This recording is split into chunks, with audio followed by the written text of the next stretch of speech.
This is Walk-Ins Welcome with Bridget PHETASY. I'm Bridget PHETASY, and you are welcome.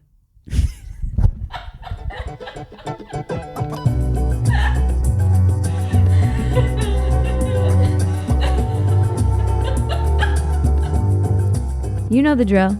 Please subscribe, rate, comment, share, reach out, tell your friends, send smoke signals, whatever. We love your feedback and we want to hear from you. Walk-Ins Welcome is excited to partner with Calm, the #1 app for sleep, meditation, and relaxation, named App of the Year last year by Apple. For a limited time, Walk-Ins Welcome listeners can get 25% off a Calm premium subscription at calm.com/walkin. That's calm.com/WALKIN. It includes unlimited access to all of Calm's amazing content that will have you drifting off to dreamland in no time. This week, we're deviating from the normal Walk-Ins Welcome format because a lot of people have been asking me who I am and what I do and how I got here and what is PHETASY and a lot of questions. So I thought I'd start this new segment that we'll do occasionally called Story Hour with Bridget PHETASY. All righty. It's story hour time. Do we have a theme song for that yet?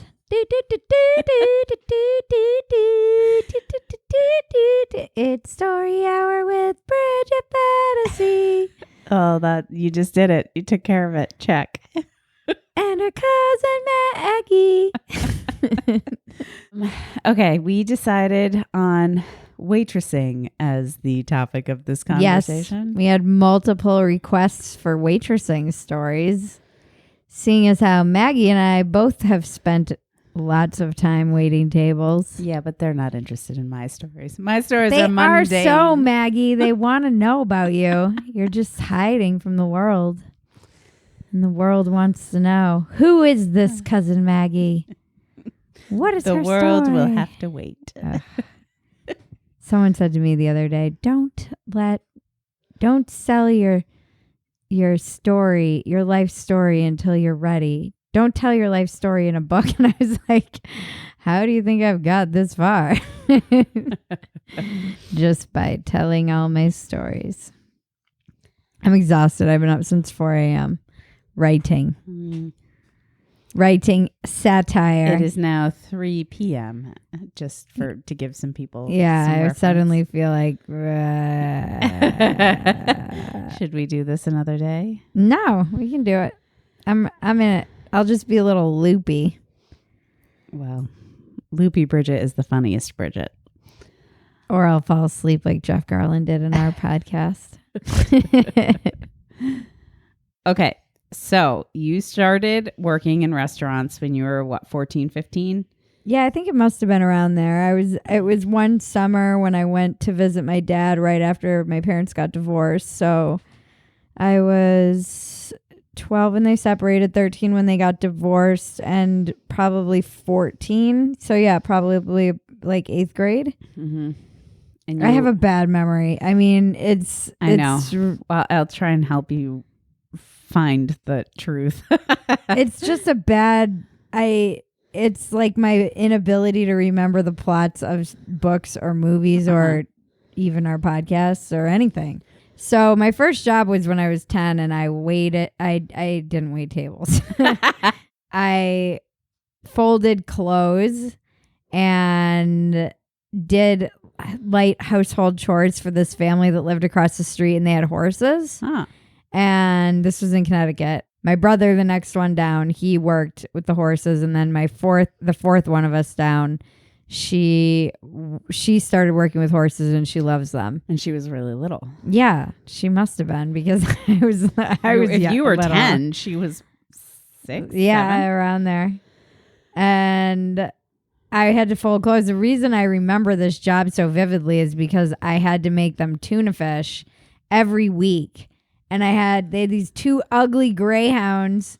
And I like most dogs, but these greyhounds were weird. Greyhounds are weird. Yeah, greyhounds are weird. And they made me squeeze out all the tuna juice into their dog bowl, which I have done once before for Hope, and she loves it. So I guess it's good for their coats or something. But oh my gosh, I don't know why. It was just. Wait, have we just uncovered the reason you loathe folding clothes? Maybe because that was my job. Because this is whenever Bridget does laundry, it will sit in the basket for like 2 weeks. And it was a family of 4. But mind you, I also helped my mom fold all the clothes. No wonder you hate folding clothes. For 4 kids. And this family, it was like them and 2 kids. And I folded all their clothes and I hated it. I hated it. And I used to listen to that song. I had the biggest crush on this guy, Matt Silver.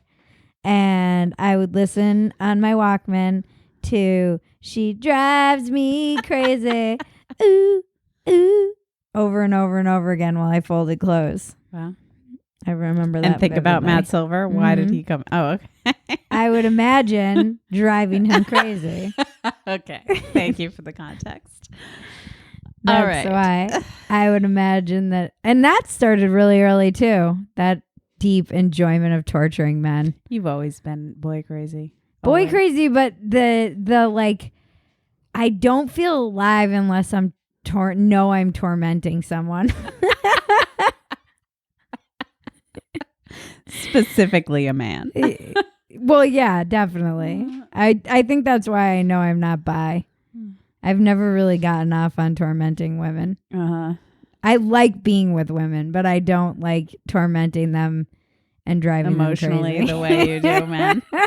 Not even emotionally, like psychologically. I think some therapists out here that are going to have a field day with this one. It's because I watched Great Expectations too many times. When you were too young. When I was too young. The Gwyneth Paltrow version. Yeah. Where she's like, bye. All right. Let's get back to waitressing. So then when you were 14, we're guessing, you worked as a hostess, right? Yep. At this restaurant. And what was that like? I hated it. Why? I liked it, but I hated it because Lenny, the manager of the restaurant. Manager of the restaurant, family friend as well, like long history because it was a family restaurant. He would always tell me to smile, which drove me crazy because I was a sulky teen. Yes, a sullen, pissed off emo teenager. Recently, parents got divorced. Listening to Nirvana. Totally listening to Nirvana, and I had to dress up. And he would flop on in his shorts and his flip-flops, and I could hear him coming from a mile away, and his shuffling, flopping feet. And I would be standing at the door, and there would be a line out the door. It was so busy. And he would always say, "You're the first impression of the restaurant, Bridget. You're the first thing everyone sees, and you're just here scowling." And she has quite a scowl. And I wasn't really angry. I was just a teenager. But then talk a little bit about, because hostessing is not as easy as one might think. No, and there's love a strategy hostessing. to it. I love it. And I teach hostesses always. I train them, and I still love training them. And I could probably go to a restaurant and train any hostess at a restaurant I didn't even work at. This is good for people who've never worked in restaurants. Will give them a lot of information. The hostess drives the pace of the entire restaurant. So the hostess is in charge of the flow of the restaurant. If you slam a waitress, you're also slamming the kitchen. If you can figure out how to seat tables so that you're tapering them throughout the different, generally in a restaurant, every waitress or waiter will get, if it's a decent average to bigger size restaurant, you'll get a section. And what you don't want to do is put 4 tables in one section. Like seat them all at once. Yeah. And that totally screws you as a waitress. And it happens sometimes just because if you have a certain section, sometimes it's the first section that gets filled up, depending on, for instance, if you have a place where you work outside on the patio. And everyone wants to sit on the patio. Right. But even then, usually there will be multiple sections out on a patio. Or if you have a smart manager or restaurant, they will break the sections up so that even if it is a place that's likely to get seated first, you're not seating one person first. Right. Because if you seat one person first, they're going to have to take, there's no time in between your tables. Right. And then you put all the orders in at once, and then the kitchen gets buried. Right. Because now they're getting 20 orders at least all at once, and they were all taken a minute apart from one another instead of like 5 minutes. Right. And also what people don't necessarily realize is the first 5 minutes of getting a table sat, like getting a table when they're first sat, is that those are the most high touch moments when you have to go say hi and give specials and take, is anyone ready for drinks? And then bring them water and then get a drink order and bring the drinks. And then you get the order. Once that's all taken care of, it's just maintenance. But it's the first 5 to 10 minutes of when a table is sat that you need to spend the most time with them. And if you're sat all at once, it really screws you. Especially because if you have a table that's high maintenance, right, in between three, say you get 3 tables and you get one and you get one order in, and then you get to the second one and the third one's now been waiting for the first one and the second one, and the second one's high maintenance, right? And they're giving you this, and they want you to stand there, and they're asking dumb questions like, "What's in the lobster roll?" And they want you to stand there while they sit and figure out what they want to order, rather than letting you come back. Right? Is the lobster fresh? Right. Like stupid questions like that. Right. It's alive. And then like people get pissed when you don't get to them within the first 5 minutes, and then you're in a bad place with that table automatically. Right. It's very stressful. But hostessing, so the hostess kind of determines the flow. And as a hostess, you kind of have to you'll get bullied a lot by people. And you learn, I have to say, as a young teenager, it was a good job in terms of standing up for myself, because I did learn how to talk to adults and put them in their place when they were being bullies. Yeah. Because they will, and sometimes my manager had to step in because he could see that these people were just bowling over me. But I did learn how to say, sorry, our restaurant just got slammed, or our waitress just got slammed, and we were just holding, they'll be like, I see a table. Because people will see empty tables and be like, why can't I sit at that one? And it's like, well, I just sat 2 tables in that section. Yeah. 50 tables in the restaurant, and we need to give them a minute to catch up. Right. So you learn to be more assertive, you learn to push back, and also and you're answering phones. And now it's so different now with Open Table and everything. Mm-hmm. It's much more digital. How would you train someone, or what advice would you give them? What are the most important things you think you would need to teach a hostess? I think maintaining your calm always, and your standing your ground. Uh-huh. You really do have to learn how to be polite but firm, right, with people, because they do get so, this is why I have so much respect for anyone in the food industry, because you are the vehicle between people and their food. And when people are hungry, they're the worst. It's true. They're hangry. And I understand that. And I understand going out and thinking that you're going to have food within an hour, and then suddenly there's a wait or whatever. But don't go out to eat hungry, right, starving. And a hostess it really is true. A hostess can set a restaurant up for success or failure. It all starts at the door. And I think what happens a lot of the time in places is that they don't teach the hostess how important their job is, and they don't teach them how to. The other thing is timing. Mm-hmm. So I always train all my hostesses. I do not care. Again, this is all digital, but if you're not at a place that's digital, I always write when the person, if there's a wait list, I write what time they're on the wait list and what time I told them, so that there can be no confusion. And I always overestimate, because now in the digital world, and this drives me insane, and if you are these people, just know that you are costing restaurants millions of dollars everywhere. But people will finish their meal, pay their bill, and then they'll all sit at the table on their phones. Uh-huh. And it is infuriating. And you can't ask a table to leave. Right. And so people will just all be sitting there checking their Instagram. Get out. When you're done, get out. Yeah. You are eating money. And I don't think people understand this. You are eating money from the restaurant. You're eating money from the waitress. Every single minute that you're just dilly-dallying around on your Instagram, checking your mentions, you're basically stealing from the restaurant and the waitress. You're screwing your waitress over, for sure. And the restaurant. Yes, the restaurant. But to put a personal face on it, waitresses depend on tables being turned in order to make any money whatsoever. So do restaurants. No, it's true. Yeah. it screws everyone. Mm. Everyone. And in the whole chain. And a big problem in restaurants now. I see it all the time. People will pay and their check will be sitting there paid for and they're just all using it like a phone booth.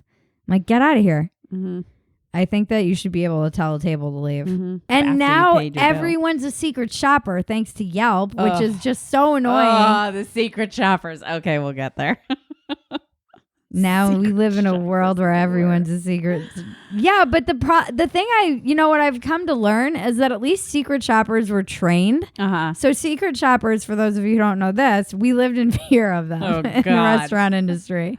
Because before they had Yelp, these companies that would come in, they would hire a company essentially, they being whatever restaurant you work for, and they had these professional shoppers and they would come, either it could be retail or it could be a restaurant, and they would come in and they would rate every part of the experience from beginning to end. Right. And each restaurant could individualize, like, depending on how fancy it was like, did they tell you the specials? Did they give you suggestions for wine pairings? Did they blah, blah, blah, blah, blah, blah, blah. And if you didn't tick every box, your score suffered. I was terrible. I never got secret shopped in all of the time that I waitress. Really? Isn't that insane? That's nuts. Yeah. Considering how many hours on the floor I spent, it's crazy that I never got secret shopped, or I did and I just don't remember it. But so we lived in fear of them, and now with Yelp, everyone thinks they're a secret shopper, but they're not trained. Right. They're just like civvies. Yeah. Like at least secret shoppers knew what to look for. They knew what to evaluate a hostess on. They knew what to evaluate a waiter or a waitress on. They understood the restaurant industry and how it worked. Right. So, okay. So you were a hostess and you did that for the summer. And I was also busing. Okay. Oh. There too, yeah. Okay. With our second cousin and our cousin. And our other cousin. And like the 12 other cousins who worked in this restaurant. And I loved busing, and I still love busing because you don't have to talk to anyone.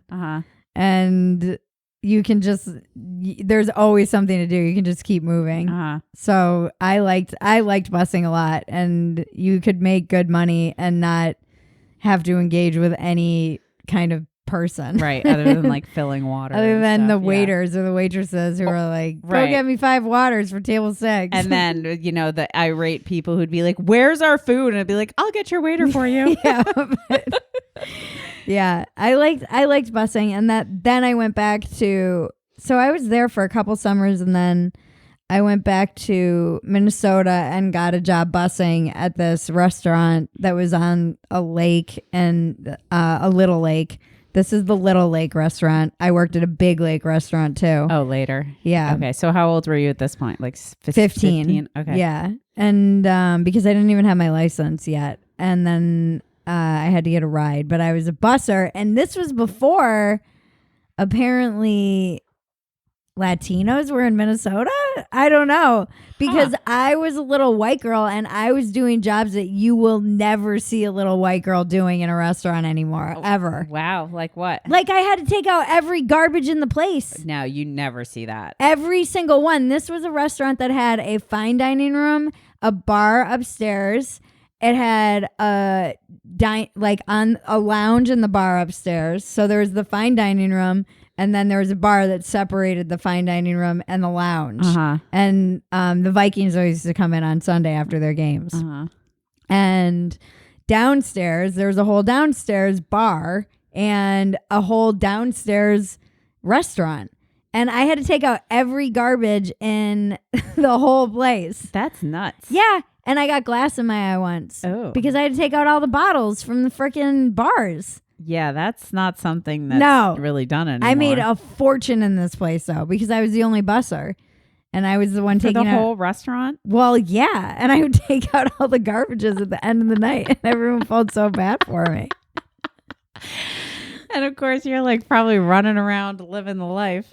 I loved it. I made so much money because I was the only busser and I'd worked so hard. And the guy who was my manager, his uncle owned the place, and I had the biggest crush on him in the entire world. And the guy or the uncle? The guy, okay. My manager. And he was probably twice my age. Yeah, he was twice my age at that point. So you were 15 and he was 30? Yeah. Something? Like, Okay. and then, I mean, I turned 16 shortly thereafter. I was there for a while, and I did everything in this restaurant except for waitress, because I never was old enough to waitress when I was there, because I think you had to be 18 to serve liquor. Yeah. And so I hostessed and bussed, and then I became a hostess, and then I was always hostessing and stuff too, which was a big job there too. But I worked there. I loved it. I loved having money. Uh-huh. And then I worked so that was 16 to 17. And I remember you saying, well, I don't know if you've said it on the podcast or not before, but you like just glamorized the life of those servers in your mind. And so when I was 16, and my mom said, don't glamorize them, they're losers. Right, but you were just so enthralled by the whole life. And they used to go to this little dive bar, the Red Rooster, afterwards, and I was so jealous I couldn't go. They could sit and drink and smoke cigarettes. Yeah. And this was when you could smoke inside restaurants still. Yeah, and they just seemed so cool to you. They did. They were just, and it's funny with perspective. You're like, no, they were just townies, just like local townies. Uh-huh. And I just thought they were the cat's pajamas. I love it.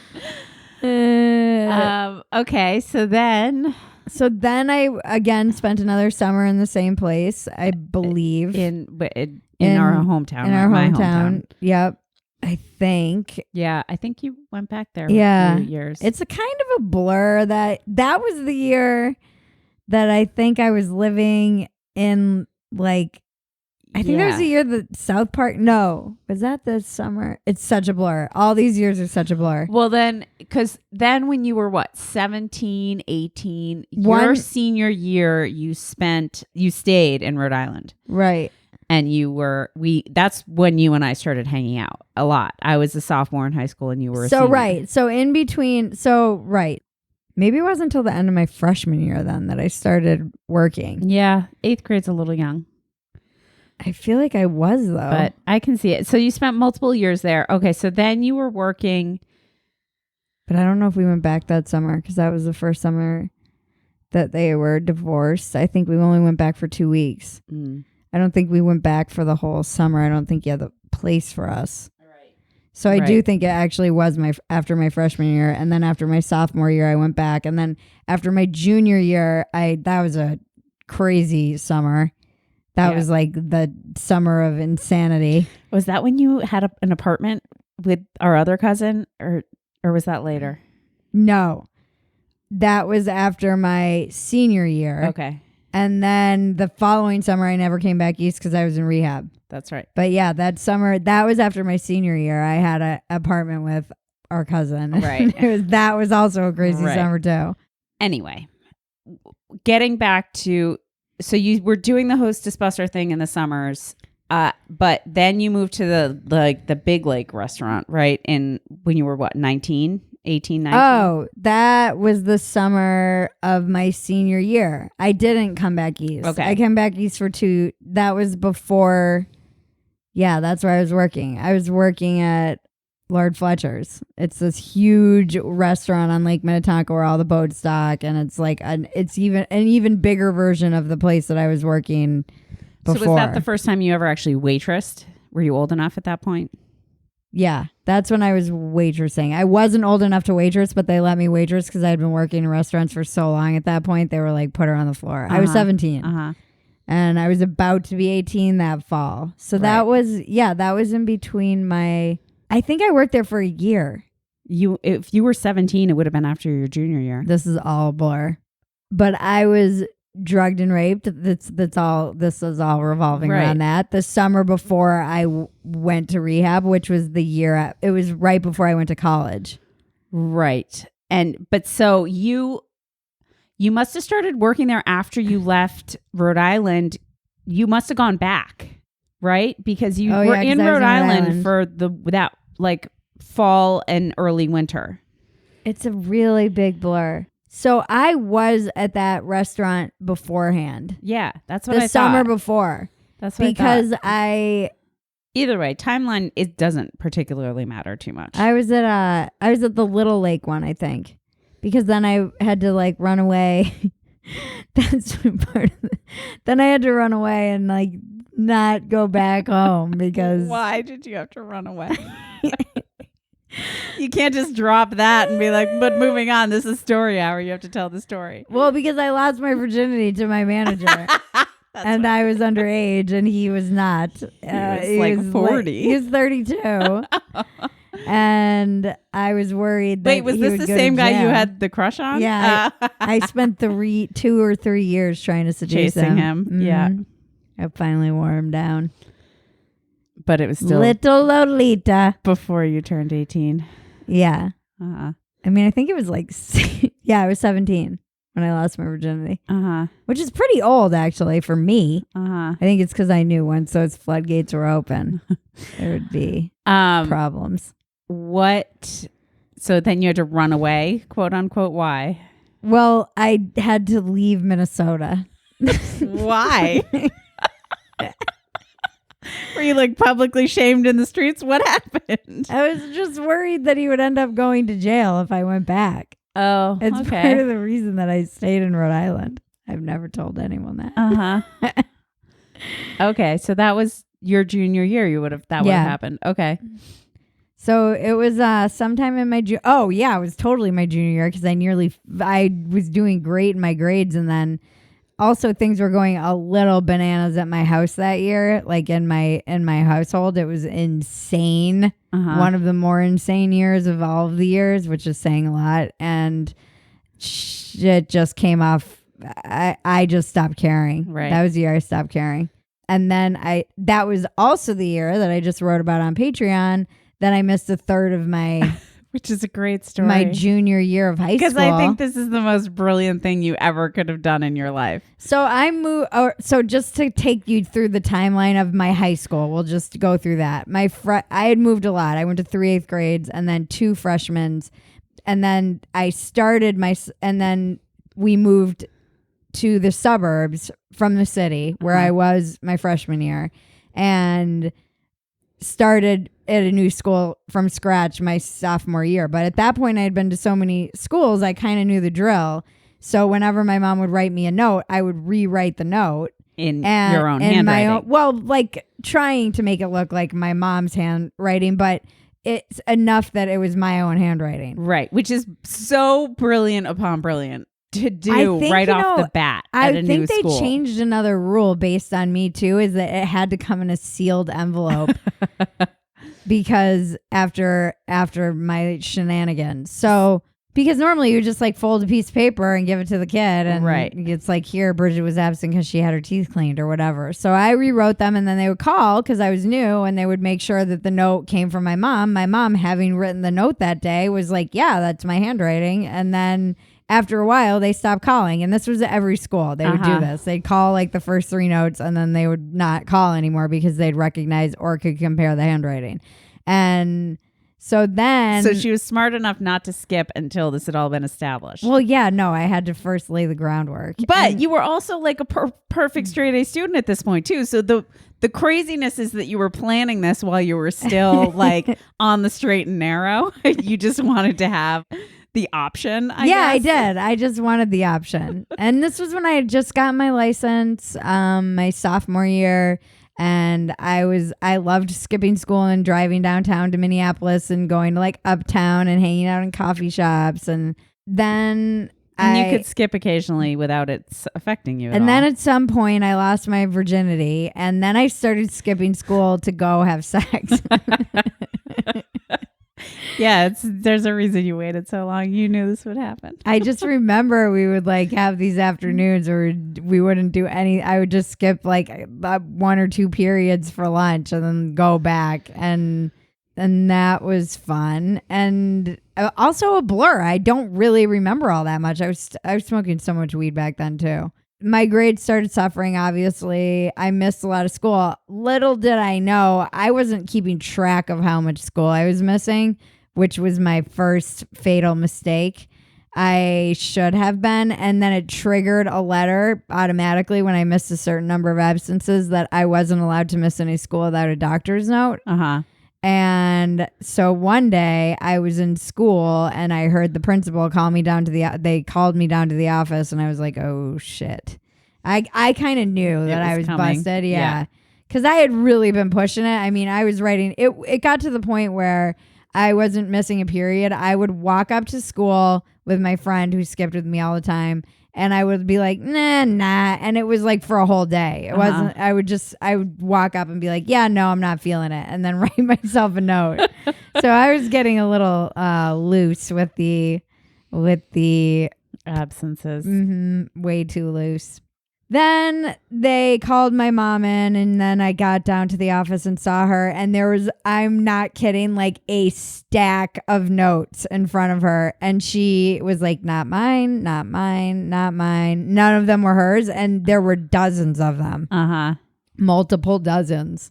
So you were busted. They busted me, and they gave me pretension, which we didn't have detention. It was pretension, which was before school, which was the worst.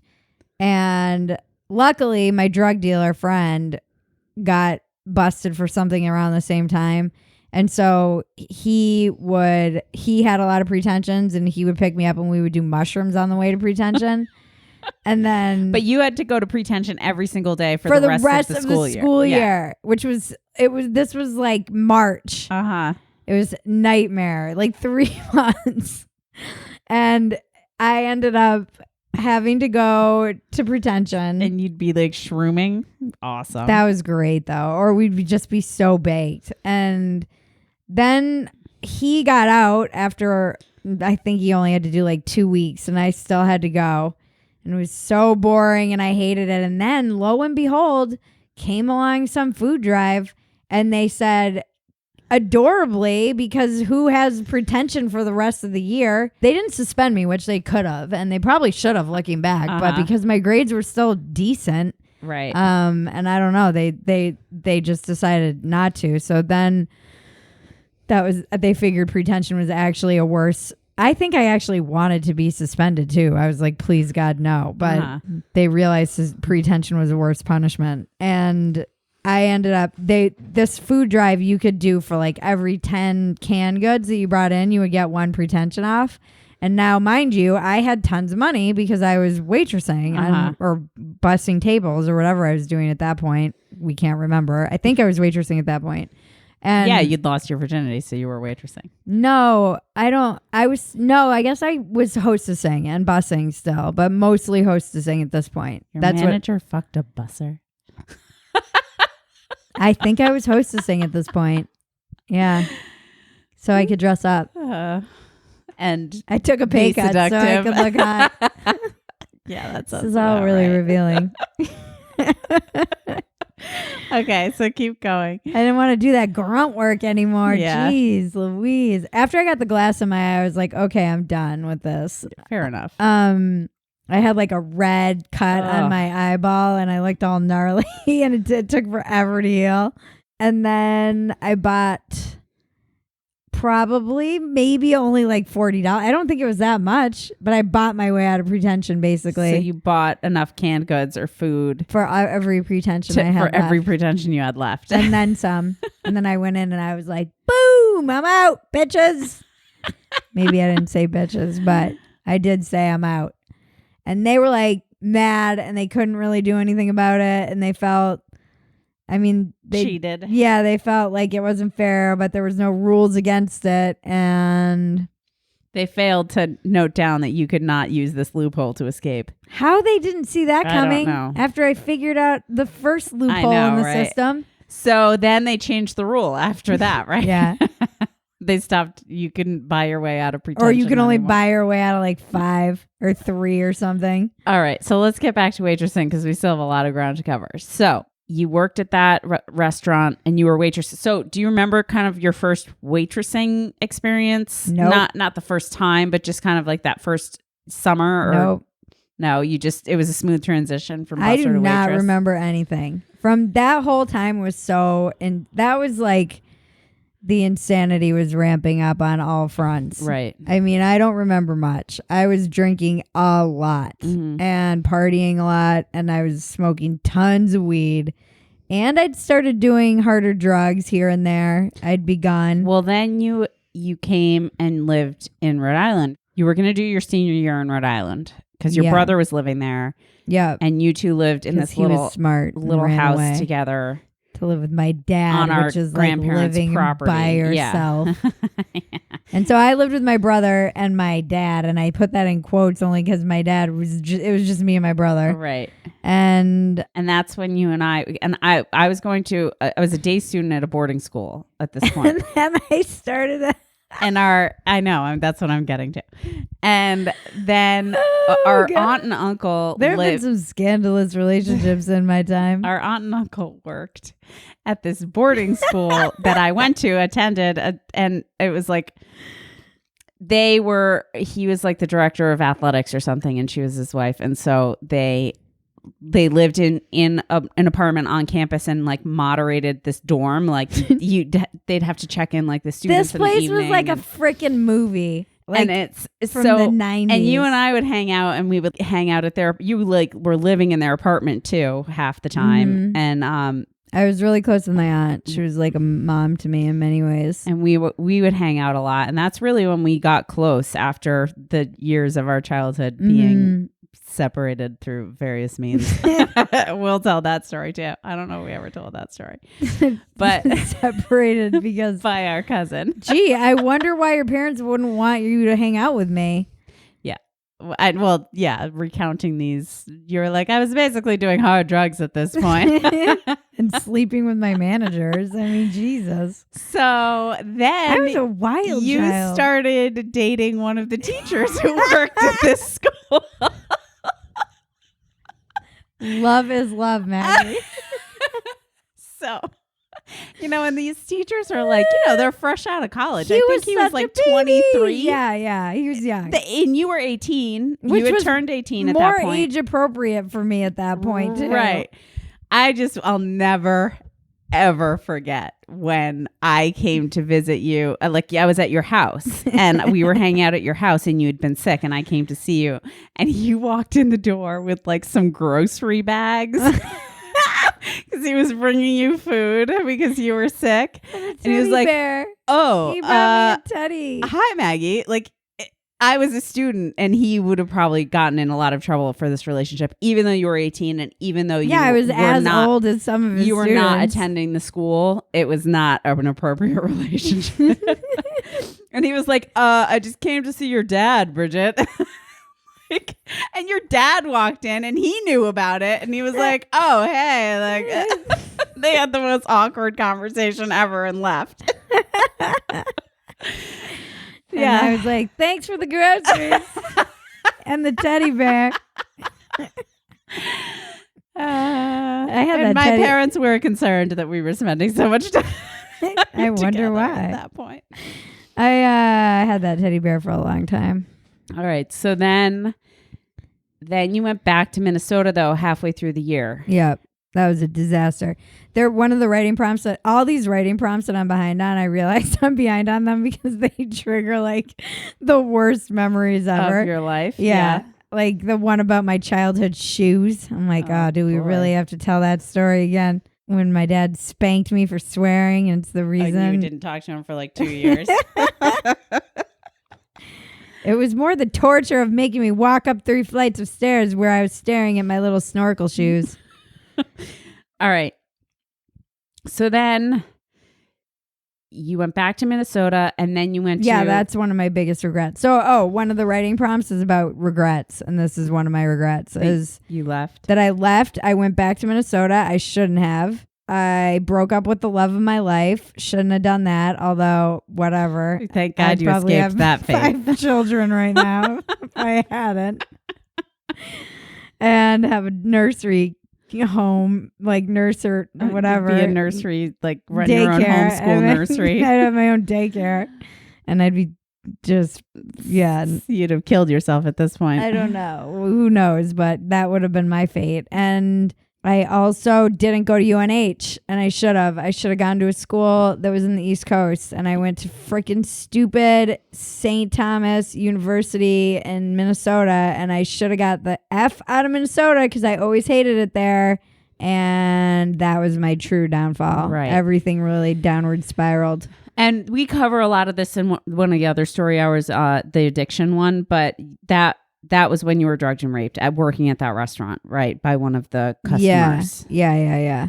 In 1998, the summer of 98. No, summer of 97. Yeah, I was in rehab the summer of 98. Okay. So then I went to rehab and got out of rehab. And then I went to... I worked... My first job out of rehab was a coffee shop. And I had to frickin' bike 5 a.m. Oh, my God. in the freezing cold on this shitty-ass bike. And... In downtown Minneapolis, right? Yeah, it was a Caribou Coffee, which is a Minnesota Midwestern thing. And then I graduated out of there and got a job at this restaurant called Filio's. They had this cavatappi pasta. I still remember it. God, it was good. And then I was there for a while.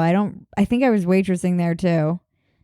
Did it's such a blur. Significant happen there? I met one of my best friends, Kyle. That's where we met. Nice. And fell in love with him. And there was a love triangle. Uh-huh. But he and I are still close. He's in New York now. And he was dating this girl and they were in love. And then we all ended up in LA. It was nuts. Like everybody from that time kind of all graduated back to LA. So then I was there. Oh, no. I did get fired. I did have a job. I had a waitressing job when I was in college and I got my own place second semester. I wasn't in the dorms anymore because I hated them. Right. And then I lived with my friend and that didn't work out. And then I got my own place. Also, not a great choice for me. Right. Because I had too much freedom. But this is when you were doing heroin at this point too, right? Yeah. 100%. But it's the only job I've ever been fired from to this day that I know of. Why were you fired? Because I was always on heroin at work. Well, that'll do it. And I was like dope sick in the bathroom and missing shifts. And then Mame died, our grandma. And then I had to miss some shifts in the middle of all this nonsense. Yeah, this time of year for me, shit. It's just brutal. Ugh. From Mame's death I always joke that Mother's if I Day. cannot manage to kill myself accidentally or intentionally in May. From March through May, yeah. Yeah, I'll maybe make it another year. Although now I feel like I need to add January through February to that too. Oh, wonderful. We're adding months, suicidal watch months. Okay, so then you were working at Filio's. And how long were you in Minnesota after you got out of rehab? That was the darkest time. Oh, God. Yeah. Let's see. I got out. Okay, hold on. Let me think. I got out of rehab in, I feel like the fall of I was there for a long time. Right. You from were there like for May, like 7 months. Mm-hmm. So I think I got out right before my, would it have been my 20th birthday? Yeah. It's so crazy to me how young I was and how old I felt. Well, you'd lived a lot of life. I'd given up on my life already, though. Yeah. And this is another thing looking back that I want to kill every girl that I meet when she comes into the program. And like one of my recent, like any young girl that I work with, whether they're in a program or not or anything, anyone I'm mentoring, at 23, I know that feeling. This girl came in and she's like, it's too late for me. I'm 23. And I'm like, I know this feeling and it is not true. And it will cost you more years of your life, and it definitely cost me. I'd like to take a quick break so we can talk about our sponsor. With stress and anxiety, many people can often feel exhausted during the day, but then it's time to go to bed and they just can't fall asleep. If worry is affecting your days and nights, it's probably also affecting your overall health. That's why we're partnering with Calm, the #1 app to help you reduce your anxiety and stress and help you sleep better. More than 40 million people around the world have downloaded it.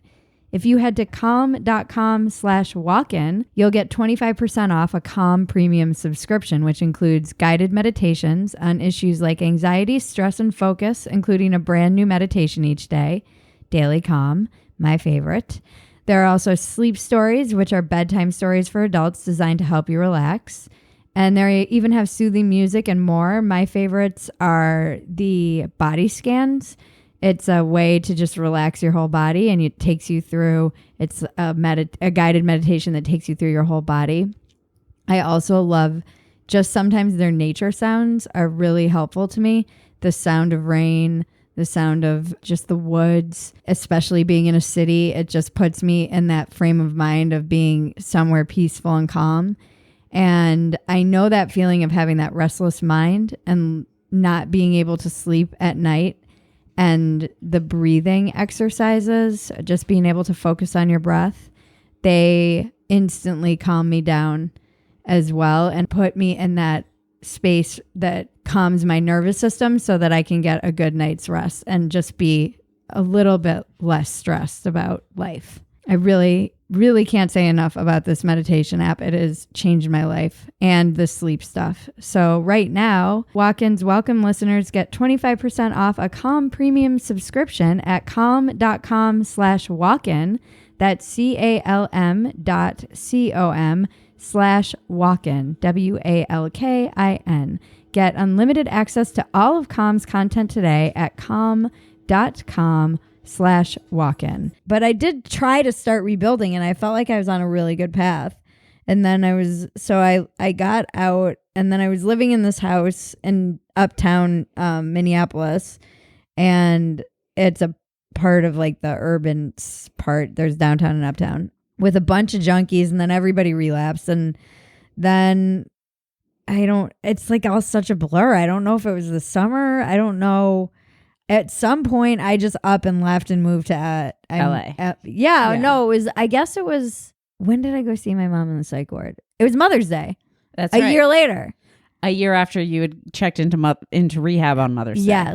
Yes. So that was right after my stepdad slit his wrist. And so that's why she was in the psych ward. Right. And that was after all the things. Right. And then I left. So yeah, I must have moved to LA like that summer. And then you were there for 6 months? Or did I move to LA or did I go back east? I can't remember. I think you moved to LA. Wasn't that when you were living in the cute little apartment building complex we live in now? No, I moved to the Valley first. That's when I was with me. Oh, right. And then you came back to Minnesota briefly, and then you went back to LA, and that's when you were living there for a while. I think. You weren't in our hometown until later. And then, because I moved. Well, yeah.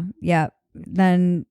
So then, were you waitressing when you were living in our apartment building? No, in the Valley, you worked at the bike shop, right? Yeah, and I worked as an extra. Right, but were you waitressing when you lived in Santa Monica? No, that's when I started working with autistic kids. That's right. And will be another story hour. Yeah. And then I was also doing Buddy Head. That's the beginning of like my writing career. Yes. Kind of. And so there were some years where I wasn't waitressing, and then I went back to our hometown. Uh-huh. And it was after the whole, have I told the Dagmar story? Yes. Okay, I thought I did. Yes. So this crazy lady wanted to kill me. My little sister had my nephew. I wanted to go spend a summer with them. And right, your little sister, she had a baby, and she was living back in Rhode Island. Yeah. At that point with your dad. Yeah, she was living, and so I wanted to go pay off my debt, get away from the lady who wanted to kill me, and spend some time with my sister and my nephew. And you can hear the Dagmar story in the Fantasy Origin Story podcast. Yes. Then I ended, and my dad said, "Don't get stuck in the rut here, Bridget. It's a trap." And I was like, "Okay, Dad." And I had that summer, and I got a job in PR where I was writing. That's right. For that crazy lady. And your best friend was working there too. She came. Oh yeah, and she was working at a restaurant down. But that was a little later. She came and lived there. She came and worked with you at that place briefly. Then you guys both quit. and she was working. She and I worked at the same restaurant that summer, and all three of you were living in the barn. Yeah. Right. But first, you and your sister were living at that shoebox. Yeah. And you like basically booted your dad out. Yeah. Where was I working? Where was I? Oh, it was at my dad's girlfriend's restaurant. Oh, she opened one. Right. That was that year. whole you and year. your sister were both working there. Yeah, and it was like a show. Oh God, you would get dressed up in your little outfits every night. It was all locals. It was all kind of like rich locals who come in, and you guys would get tipped like 50% on bills and stuff because they knew you and they knew your dad and they knew the owner of the restaurant and they knew blah, blah, blah. Yeah, that was a good gig. And so then I worked my day job during the week and I worked there on the weekends. That's right. And then I somehow decided to stay, and then I was working still there. And then I started working up at this other restaurant, La Forge. Right. Because I wanted to get more money and a new job. It's sometimes waitressing, you're just like, I need a change of venue. I don't remember why I changed at all. Again, very much a blur. I feel like you started working there in the winter because it was more of a winter place and like it had more of a crowd in the winter. God, I was singing that song Silver Springs on repeat the other day, not for any specific reason. And you flashed back to La Forge. Yes, because I used to. So one of my secrets is that I sing, and it's my actual true passion more than anything. I had a whole dream the other night where I quit everything and became a singer. And that was like the happiest dream of my life. But they would have La Forge was kind of for an older crowd. Yeah. And they would have a piano player in on Friday and Saturdays. And he was great. And one night after we closed, he was still playing and we were all jumping up and singing. And then I got up and started singing and they were like, whoa, what the heck? You should jump up and sing sometimes. And then sometimes became like... You would sing on Friday nights. Yeah, but I was still waiting tables. I know. So they'd have you jump up in between running. And on my tables would be like, where's our waitress? Oh, she's just singing up there in her waitressing outfit. There are pictures of me in like waitressing clothes singing. And then it started getting packed and people were coming in. And I wasn't making any money off it. So I started feeling, and they were kind of demanding that I get up there. I'm like, okay, this is not fair. And I would come there and eat the French onion soup. And that's when we were drinking a lot of mudslides on the rocks. That's when I got a kidney infection. Because I was drinking a lot of mudslides on the rocks. And you and your future husband were dating at that point, right? Yeah, I think we were. And everyone used to say, can I get a white Russian? And he would raise his hand and be like, I'm a white Russian. I'm right here. Okay. So you worked there. Were you still working at your dad's girlfriend's place too? I don't think so. I think it was done. Okay. Because then you guys got married. Then we got married. Then I started working at the Parrot. Oh. That was the darkest winter of my life. Because you weren't making enough money at La Forge. So explain this restaurant to people so that they understand the hell that it was. It's 3 stories. It's a 3-story restaurant. And I wonder why I have like varicose veins. And you would think that there would be a kitchen on every floor. There wasn't. There was only a kitchen on the ground floor, right? No, there was one on the ground floor and on the second floor. Okay. But you still had to bring all your food up to the 3rd floor if you were on the 3rd floor. And we're talking huge trays and this was like a big tourist restaurant where it was like tourist food, high turnover, big tables. High turnover, horrible quality food. Right. But big people would come in parties of like 10. And it would be like these really bold looking tropical like plates. And there was a million different tropical drinks. And the menu was huge. But you had to carry these fully loaded trays, usually with plates stacked on top of each other. You'd put like food covers on the plates. My body's been through a lot. And so you'd be carrying 8 to 10 really heavy plates on a tray up and down stairs. You just do it. Yeah, but more than anything, I hated the way they exploited us for $2.89 an hour and made us come in early before our shifts on weekends and freaking clean. Which is illegal. Totally illegal. And I used to call them out on that, and he used to call me Rosie the Riveteer because I would be like, this is not legal, and get all the waitresses riled up. And I'm like, this is not okay. You need to like hire a cleaning crew. No, you can't do force that. us to do. It's not side work. It's outside of our duties as a waitress. Because technically, I went and looked at all of the rules, and it has to be something that's within the boundaries of your duties as a waitress, which means, for instance, marrying ketchups or polishing silverware. Yeah. Not putting a freaking backpack on and vacuuming and polishing brass and cleaning. Such bullshit. Like, that is so illegal. And I don't know if a lot of people understand this, is waiters and waitresses make less than minimum wage. They make like server minimum not wage. Here. It's great. At least in Rhode Island they did. So minimum wage, I think at that point was like $10-12 an hour. We'd be getting $2.89 an hour, and that's why tipping is so important. Like, that's where you make all your money, is tips. I don't even know how they get away with that in Rhode Island. I don't know it's either. Insane. It was like nuts. So we're making literally $3 an hour. Yeah, so he's saving on getting an actual cleaning crew because he's paying his entire crew $3 an hour to do what you would pay somebody $15 an hour. Oh, that guy was so shady. So I was there and I wanted to kill myself, and I would think about it every time I got to the third floor and would be polishing and setting up, and just even setting up, like, the monotony of waitressing is so mind numbing in a resort town in the winter, especially where it's fine in the summer and the fall and the shoulder seasons in particular in a resort town, and it's slammed and you're busy, and then you have all winter to basically think about all the bad choices you made in your life, or all the things you could be doing or would be doing and should be doing, and how you should have saved more money, but by the time summer came you were so excited to have money again that you just were like, we're going out and getting beers and lobsters, whatever. It's a bad rut. It's a rut. It's a definite rut. So, and I was doing tons, all of it. You were married, living in that basement apartment, your first basement apartment, eating a lot of pizza. I got because it was so like chubby. next door. Yeah, that's the chubbiest I've ever been. How long did you work at the Parrot? Like for a summer? I worked there for a summer, and then into, I think, like about 6 months. A spring. Yeah, and then I started working at The Mooring. The Mooring. The Mooring is the original restaurant where I started, where it all began. 14, 15. So I was working at The Mooring at that point, and we were working together with our other cousin, or two other cousins. And then you were living with I was living with them. One of them, and then two of them.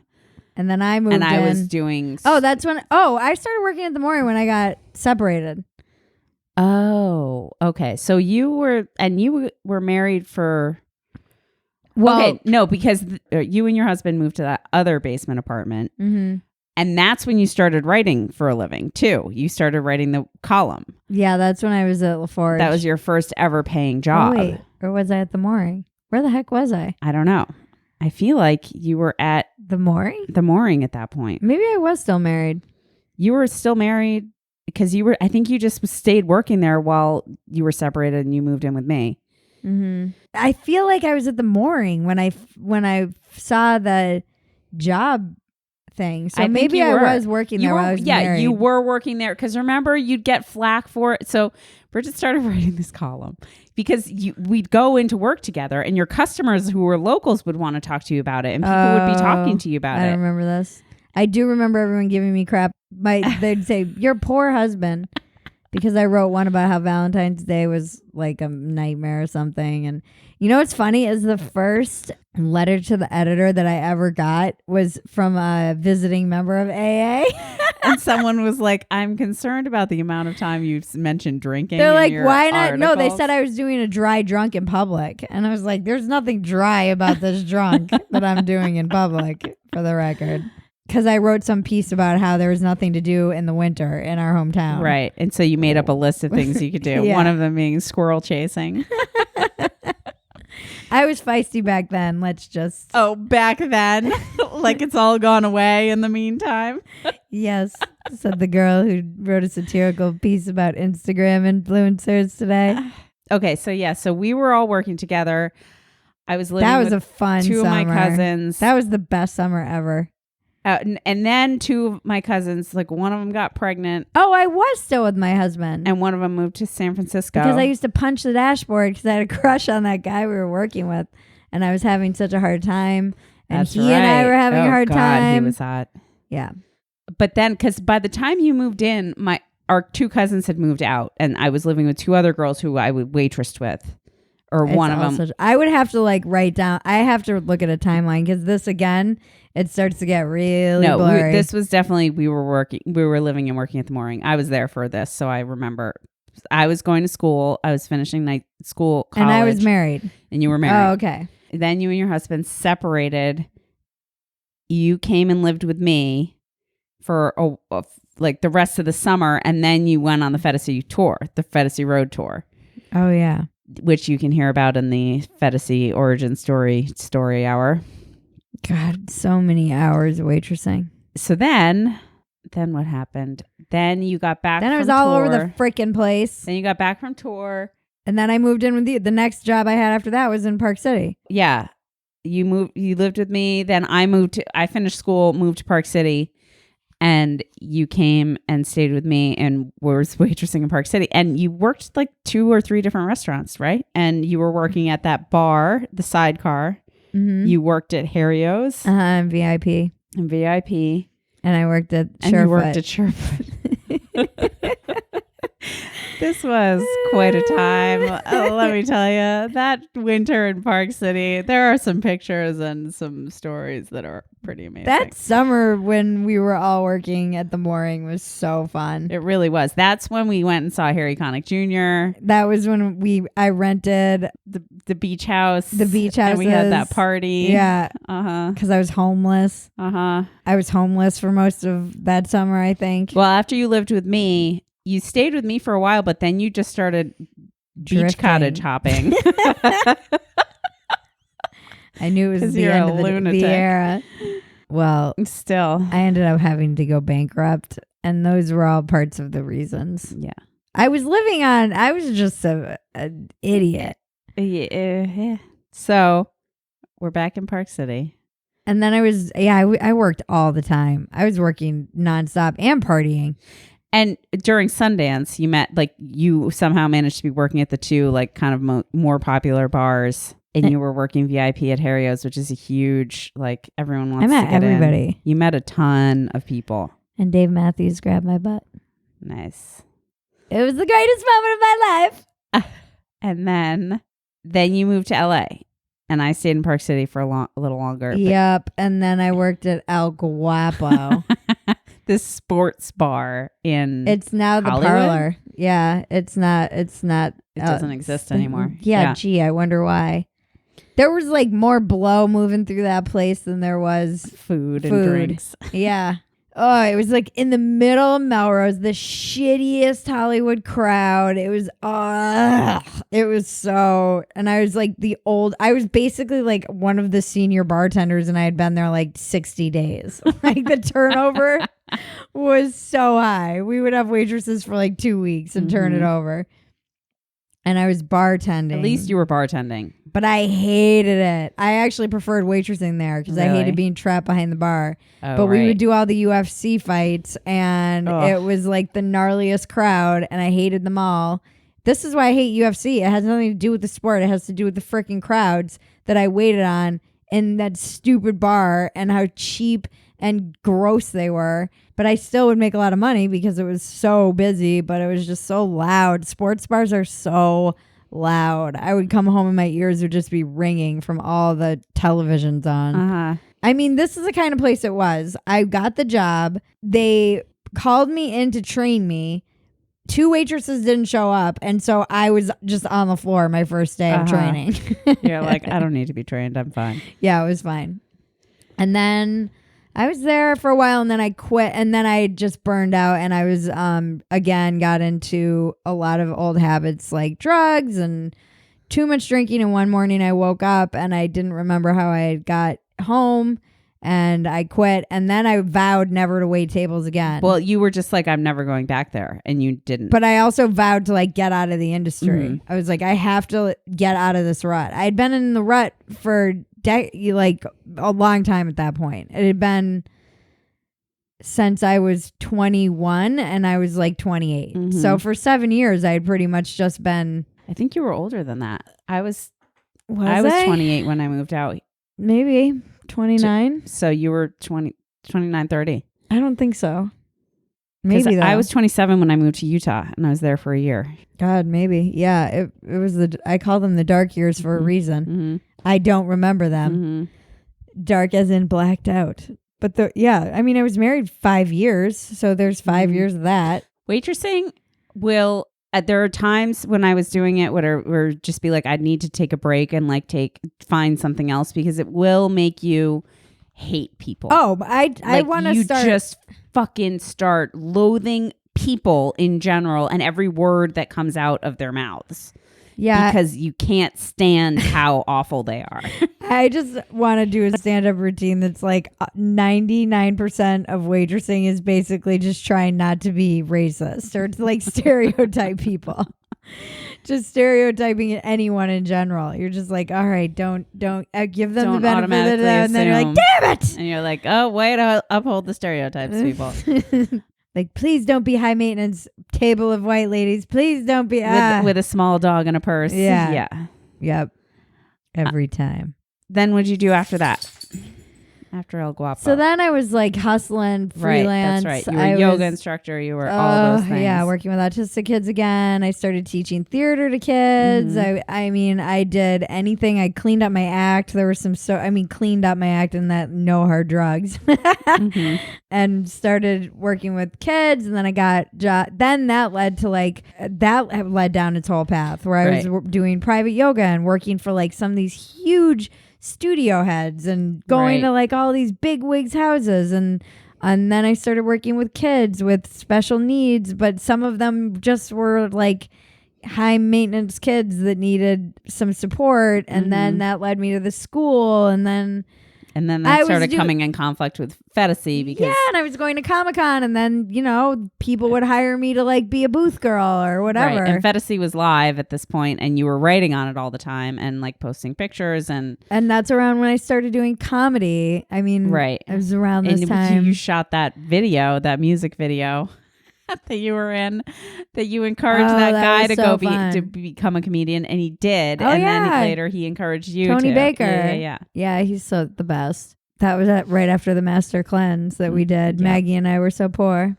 Yeah, so that was like I managed to stay out. It was not steady. It was those years were, that was harder for a different reason, because I never 2008 hit. I lost all my yoga clients. It was like just such a grind. We talk about that in the PHETASY origin story too. That was just So then I went back to waitressing. Finally, I surrendered after your travel. Yes. Right. I came back from traveling around the world for 2 years and didn't know what I was going to do. Didn't know what to do. Needed a job. And you were with a guy. I had been this rich guy, super defiant, and left him. And he was like, "Oh, what are you going to go back and waitress?" I was like, "Yeah, that's exactly what I'm going to go do. Watch me." Like, okay, tough girl, go back and wait tables after you've been on this yacht with me. See if I care. I'll show you. And I sure did show him. I sure did. Back to slinging pancakes. And I did. And I came back and I got a job at this great place for a great small, like they have a couple of restaurants, but they're restaurateurs and they're guys who started, I mean, truly the American dream. They started from, one was from Mexico, another was from Argentina. They started as juicers and dishwashers, and then now they're have multi-million-dollar restaurants, and their food is so good. Their quality control, insane freaks. They are the best people. They understand. They treat their staff amazing. They I was one of the only ones that didn't speak Spanish fluently. Mm-hmm. And well, we can give them a shout out. What's the name of the restaurant? Cafe Vita. Go there anywhere you can. They're in LA. So you were working at one location though, and they were opening another. So you kind of helped them set up the systems in this. Well, no. Then I went back east and helped our cousin because she opened. This was right before I got sober. So I was just picking up shifts wherever I could. I got a job and they're like, we have one shift for you, but we can. And I was still hustling a million other things. And then I ended up going to the East Coast while I was waiting. They were waiting to get the permits. Season. Right. It just so happened that she needed help because she lost all of her wait staff because during the shoulder season, all of the college kids go back to college.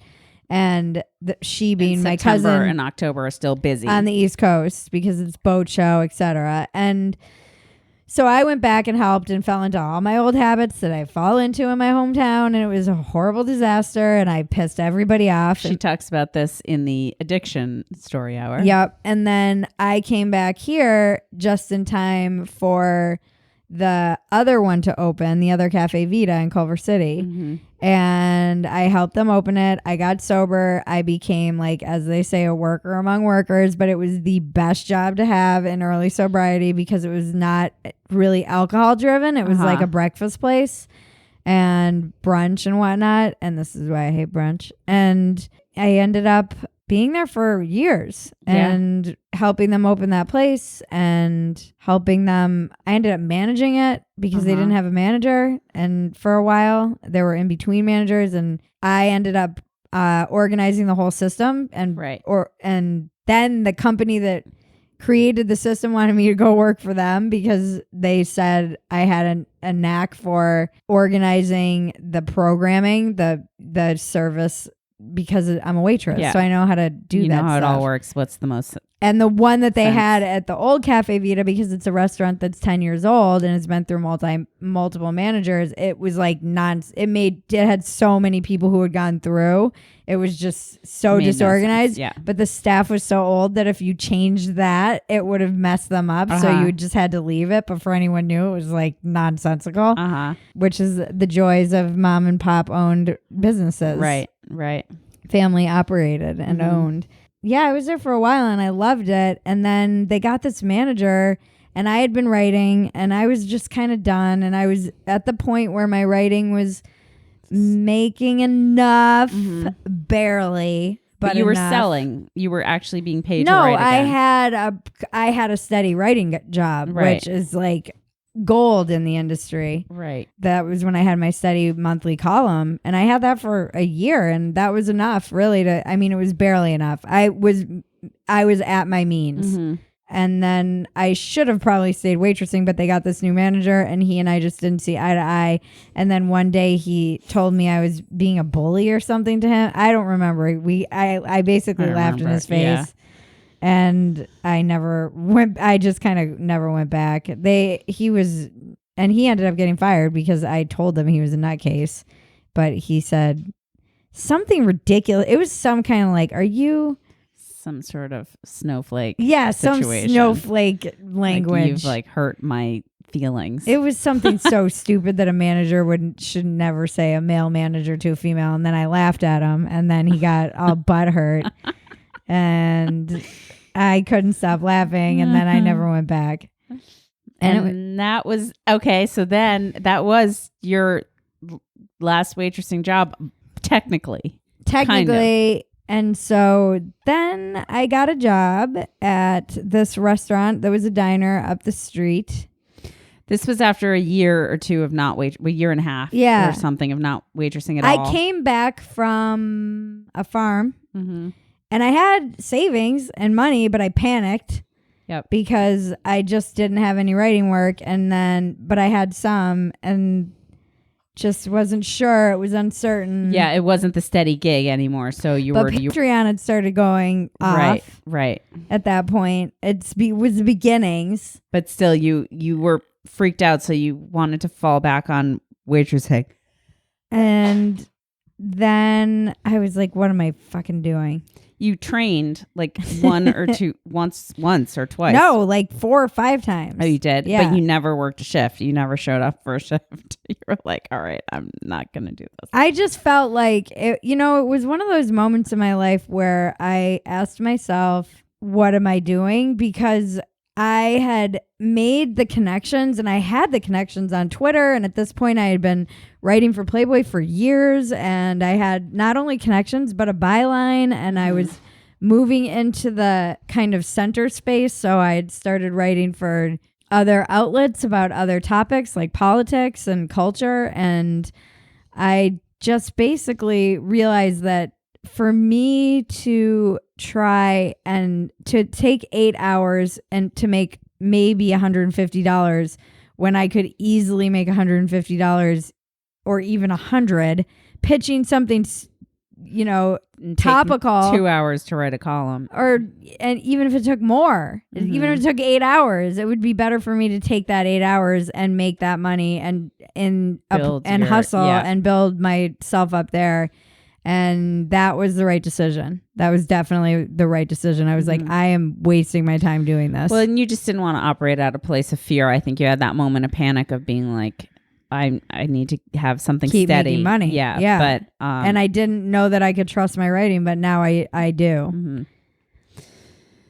And that is Bridget's waitressing journey. So what would you say, what is the most, because when you were writing the weekly column in our hometown, she caught a lot of flack for this column because it was funny and like weird. And people got outraged when she said like, don't let your kids climb on a dead whale carcass that had washed up on shore. And like, that column is the best. I mean, it's I'll post it amazing. on Patreon. We have all the columns and all the comments that people wrote in, and it's pretty funny. But her final column for this was 15 ways how to drive your wait person to drink. And it was like 15 things basically that drive wait staff crazy. And the amount of letters that came in on this column. But what is your kind of, to summarize, advice for people? What would you say? Like how to treat, like how to understand servers for when you go out? What is the thing? Like a lot of people have never waitressed, and it's so telling how people treat servers. Yeah. What kind of people they are, because they are there to provide a service and they're there to give you your food, but they're people. By the way, though, I have no patience for waitresses with attitude.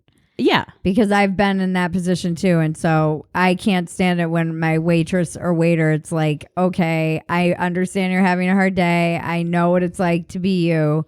And I'll give you the benefit of the doubt, but a lot of wait staff just has a bad attitude. And I truly, for the most part, loved waiting tables. I felt lucky that I could do it. I know I can do it anywhere in the world. I know that I could, and especially once I was sober in particular, I really looked at it as truly being of service. And I like people, and I can remember people's orders easily. And it comes, you could put me on the floor pretty much anywhere and I could wait tables. And it is fun. It can be fun. It's a great way to meet people. I like that you're not sitting at a desk. I made the choice pretty young, clearly, when I had that PR job. And it was like the one time I ever had a real quote unquote job, and that it was barely even real. And I had to work at a desk and in an office, and like we did the governor's ball, and I wrote all these little like blurbs for little country club magazines in Nantucket, and it was all marketing, and I hated it. I hated the 9-to-5 grind. I could not stand it. God bless anyone who does that. I couldn't do it. And I liked being on my feet. I liked moving around. I liked that I could have control of my own schedule. I liked that I could call out. I had a lot of freedom. You're essentially your own boss when you're a waitress. Right. It's social. You meet a lot of friends. Yeah. It's a great way to meet people. When I moved to LA, it was a great way to meet people. Yeah. Your whole group of friends is through that job, essentially. Well, through some people that I met at that job. Yeah. So, yeah, I mean, it is like we've talked a lot about kind of a lot of shit about waitressing, but it's also It's the money's great. I love it. I love it. I would go back to it. Scotty and I talked about it on our podcast. How I would go back to it in a heartbeat if I could. And it is something that it's like I always feel safe knowing that I have that in my back pocket. Where it's just like that. If something happened, if I lost my job tomorrow, I would be like, I would go get a waitressing job while I was looking for another job. Yeah, totally. Because I mean, I like, look at even people around me, even my roommate, she's never waited tables. And so there's that like apprehension. And I know that it is a security that that's a job that you need pretty much anywhere in the world. And if you have that, it's a skill. It is a skill. And it's like there's strategy involved. And if you're a good server, you can work anywhere. I was a great server. So was I. I was a good server. I always won the tip average contest. Of course you did. Because I always got 30%. I love it. I didn't mind doing it. And I think that when it comes to being a customer, if you haven't been in the restaurant industry, just treat your waitress like a human. Don't be a dick. And try and have your stuff together so that you're not making decisions while she's standing there. If people at your table are making decisions while she's standing there and they're undecided, not making decisions, but if they're undecided, vacillating, set her free or him. Go ahead, go. We'll take another minute. Yeah, just take a minute. Don't worry about it. And also try to understand that there is a lot of stuff out of her control. And I like cooking times and kitchen, and that generally as a waitress, you are taking crap everywhere you go. Right. You go to the kitchen, you take shit from the cooks. You go take because of the special orders that people are, and then you go back to the table, and then you're getting shit from the table, and then you're getting shit from your manager. Like and you're getting shit from the table for the food quality, which you have no control over. You're a human punching bag. And you're in one of those positions where people tend to dump on you because it's like you're the face of their experience. They don't think they're going to see you again if they're not regulars. So it's just one of those jobs where I feel like people think it's like a safe place to put their, bad day or whatever. And try just not to do that. Try to put the goodness into your servers and the job is hard. It's so hard. And if you tip well, but if you have a server who's really just fantastic and above and beyond, nothing makes their day more than a couple extra bucks on top of their tip. Like $5 to you is nothing, but it can just make your whole night as a server getting tipped extra. And it's not even about the money, it's about the humanity. Right. It's the fact that someone was like nice enough to do that for you. Know that when I overtip my waitress, I'm not only just giving her money, which she appreciates, but I'm making up for her horrible perception of humanity that she might have accumulated that day. Right. And I'm doing something to change that. And you remember those people more than you remember the bad ones. And letting that person know that they did a great job and that But compliments are not tips, people. Servers do take pride in their work. Good ones. Yeah, but I hated it when people used to be like, I know, but that's server. what I'm saying. Give compliments with tips. Because if you really do think that they're a great server, throw a couple extra bucks on there because someone does take pride in their work. Good servers do take pride, and it is a skill, and it's hard. It's hard to do in a busy restaurant. It's hard to do well, and give them $2-3 extra. It really does make a difference. I think so. Mm-hmm. And compliments aren't tips. When it's like, you're the best waitress we've ever had, and they give you 15%, you're like, yeah, go fuck yourself. My dream is to be able to have enough money to go in and give every person on the floor $100. And there was somebody at Lord Fletcher's that used to do that on the regular. This guy who was loaded, and he would come in and give every wait staff, every busser, every dishwasher, everyone $100 bill. And it just stuck out to me because it was such a nice gesture and so kind. And there were probably 60 of us working in that place at any given time. And I just would love to be able to do that. I'd love to be able to make up for those nights I always tip. I tend to tip 20 to 25% always. I always tip 20. But generally I try to make up for their average where it might be hurting and throw a couple extra bucks just because I know it will. I always round up. Yep. So I try to make up for where there might be, then. And rule of thumb, if you're getting hooked up at a restaurant, which if you are, it usually means you have experience in the restaurant industry, so you know this rule. Yeah, but no one's getting hooked up who doesn't know this. if you are getting hooked up, you tip a shit ton, but you tip on the amount that you would have paid. Always. Yeah, I don't think people know that either. Not what if you get a discount for any reason, tip on the amount that you would have the full amount you would have paid. You want a taco? Hope is it's time for her walk. She's getting insistent. Those are the waitressing stories. I can't. It's funny that people who were asking me that they were saying, what are some of the funniest ones? What are some of the worst ones? And I can't remember I don't any have of them. specifics. Very rarely do I have anything that really stood out as the most memorable. I mean, if you really get a bunch of servers together starting talking about it, you start to remember like, oh, I had this guy, and there were definitely days I had like 2 or 3 experiences where someone actually makes you cry, which is horrible. Usually it's the kitchen that made me cry. The kitchen can make you cry. It was very rarely the customers. I only remember one customer ever actually making me cry. That was, yeah. I'm sure it happened to me, but I very rarely. But usually it was the kid. Usually it was my dad's girlfriend's son that made me cry because he was a chef. That's right. He was such a jerk. But yeah, usually it's the cooks were the ones who made me cry, and then sometimes they were trying to make you cry. That was like their thing. Yeah, get a bunch of servers together, and I think that's why honestly I have a thick skin. And on Twitter, it's people from working in the wait staff industry forever on the East Coast. I just watched that movie Waiting again recently, it's the Ryan Reynolds movie. That is probably one of the best movies ever about the realistic experience of being a server. Only movie in terms of the absolute perfection of what it's like to work and in a how restaurant. The servers and the staff interacts with each other and all that stuff. But the Ryan Reynolds character is always like, they broke the cardinal rule. Never fuck with people who handle your food. I never saw anyone do anything to food, though. I never did either. But still, it's like, it's basic common sense in my mind. I never in all of my years of waitressing saw a waitress do any spit in the food, or I never saw a chef. I mean, that doesn't mean they didn't, but I never. Or that there aren't restaurants where it happens. I never saw it, though. And but that's I never saying saw a lot, it either. given how many restaurants I've worked in. Uh-huh.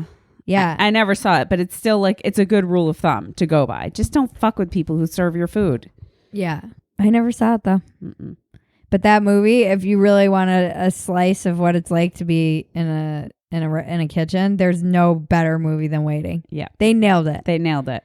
I've never seen anything like it. They really nailed like every type of cast. Every type of server there is. The angry server that's been there too long. Yep. It's definitely an interesting industry, and I do wonder if it will be taken over by robots. Probably. Everything will be taken over by robots. Or robot overlords. I like to hear anyone's stories from waiting tables. People, they were asking me what the like best thing. I can't remember anything specific. It's just all a blur. Yeah. I wonder. I mean, I had those black pants, the waitressing pants. I got them at Express, and I mean, I wonder how many hundreds of thousands of miles I worked in those pants. Seriously. Just waiting tables. I wonder how many coffees I've served. I wonder how many. And waitressing stress dreams. Did you have them? Those are the worst. I still have them. I haven't had one in a long time, but they are a thing. You're always in the weeds when you're have a waitressing stress dream. My worst waitressing stress dream ever. Yours is the best. I was the only waitress on in 3 different restaurants that were all 5 minutes apart by car. So we'd like drive to one and show up, and it'd be slammed and packed, and I'd have to run around getting orders and putting them in, and then I'd have to get in my car and go to the next restaurant. It was hell. It was hell. I just wonder what it does. That is the stress, and then there's the like you're lying down and you're about to sleep, and then you're like, I forgot to bring ketchup to table 7, like that thing that someone asked you for. And You're like, damn it, that special request. Yeah, or just something that you just like forgot. And I so rarely forgot those things that it just would drive me crazy and I'd remember it 7 hours later. But it is one of those jobs that you don't take it home with you generally, which you can, once your shift is over, you get to just walk away and be like, okay, see you guys next shift. Yeah, although I think you do take some of the, obviously, the stress home. And the drinking habits. And the horrible perception of humanity. But other than that, you take nothing home. Other than that, it's glorious.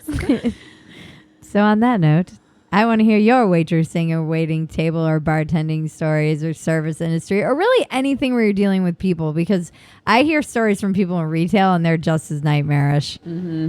I hated retail. I only did that for one summer and I was like, this is not I did it for one day. I had to fold jeans. I got a job at Lucky Jeans in a mall and I was folding clothes and I was like, yeah, no. I felt like I was back. We've circled back to Bridget's loathing of folding her clothes. It all comes back to that. And this is why I hate clothes and why I'm always naked. The end. All right. Until next time, we hope you've enjoyed this story hour. Bye. Just a reminder, check out the Calm app and use your Walk-Ins Welcome listener discount of 25% at calm.com/walkin. That's calm.com/WALKIN. And it includes unlimited access to all of their content. So get on that. They are the best. Tune in next week for another riveting episode that will change your life, help you get out of your own way, and solve all the world's problems. I want to thank Ricochet, my co-producer and cousin Maggie, and all of you out there listening. This has been Walk-Ins Welcome with Bridget PHETASY. I'm Bridget PHETASY, and you're welcome.